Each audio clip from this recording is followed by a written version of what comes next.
রামনবমীতে সম্প্রীতির ছবি দেখা গেল কোচবিহারে। শুক্রবার বিকেলে কোচবিহার শহরে রামনবমী উপলক্ষে শোভাযাত্রার আয়োজন করে তৃণমূল কংগ্রেস। স্টেশন চৌপতি থেকে শোভাযাত্রাটি আরম্ভ হয়ে কোচবিহার শহরের বিভিন্ন রাস্তা পরিক্রমা করে স্টেশন চৌপতিতে এসে তা সম্পন্ন হয়।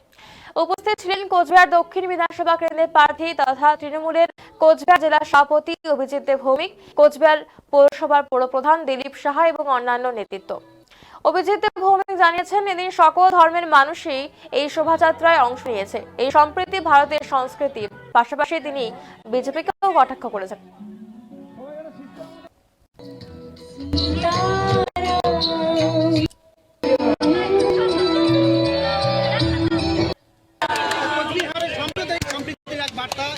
ইসলাম ধর্মাবলম্বী যারা মানুষ আছেন তারা কিন্তু এই রামনবমী শোভাযাত্রায় পুষ্পবৃষ্টি করছে।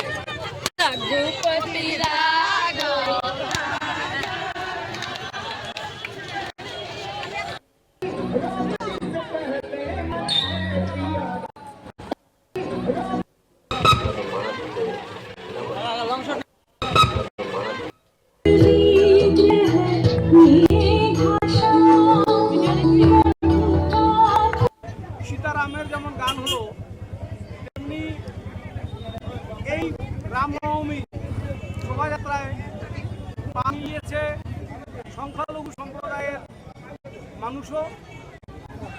এবং এই শোভাযাত্রায় হিন্দু ভাই বোনদের পানীয় জল বন্টন করেছে মুসলিম ভাইয়েরা।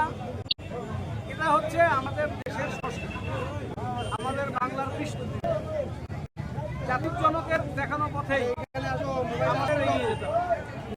এছাড়া এর কোনো বিকল্প নেই। তাই সংঘ পরিবার বা বিজেপির দেখানো পথে হিন্দুত্ব হয় না।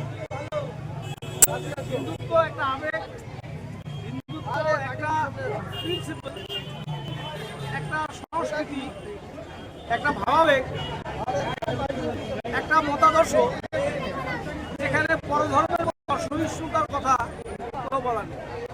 পরধর্মের প্রতি হিংসা এখানে স্থান পায় না।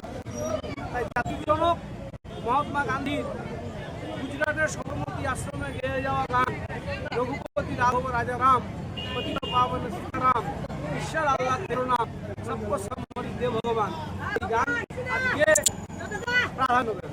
দাদা আজকে নীতিশ বলেছে যে আগে মুখ্যমন্ত্রী রামের নাম শুনলে মৃত্যু হয়ে যেত, এখন তার সার্বকামরাই রামনবমীতে মিছিল বার করছে। দেখুন, এমন এমন মানুষ এমন কথা বলে যাদের কথা নিয়ে প্রত্যুত্তর করার প্রয়োজন আছে বলে মনে করি না। কারণ তিনি তো না ভারতীয়, না ভারতের আবহাওয়া বুঝবেন। যার জন্ম বাংলাদেশ, যিনি বাংলাদেশ থেকে কাঁটাতার পেরিয়ে এসছেন, তিনি ভারতবর্ষের সংস্কৃতি কি জানবেন? তার সাথে তর্ক করা বেকার, তাই না? কোচবিহারের সাম্প্রদায়িক সম্প্রীতির এক বার্তা। ইসলাম ধর্মাবলম্বী যারা মানুষ আছেন তারা কিন্তু এই রামনবমী শোভাযাত্রায় পুষ্পবৃষ্টি করছে।